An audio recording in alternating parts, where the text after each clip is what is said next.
Voilà. Donc là, nous nous retrouvons en fait dans le chai de vinification en fait, de vin blanc et sur lesquels nous allons nous retrouver à la fin des vendanges avec pas loin de 35 lots de vin blanc différents. Chacun de ces lots vont être issus des différents endroits de la propriété, en fait, parcellaire, et en fonction, disons, de l'endroit sur lequel la vigne était cultivée, on va avoir des expressions différentes. Je veux dire par là qu'un Sauvignon blanc, issu d'un haut de croupe, en fait d'un sol gravelot,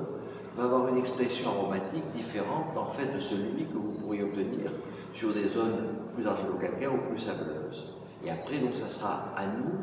pendant l'hiver, à recenser la qualité des différents lots issus de ces différentes parcelles et après essayer de les associer de la façon la plus harmonieuse possible. Je veux dire par là que ce travail d'assemblage est un petit peu un travail d'artiste et en fonction, disons, de la palette aromatique qui nous sera offerte, en fonction de leur caractère ou de leur typicité,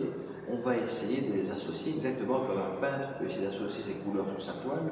pour rendre au final le dessin le plus agréable possible à regarder.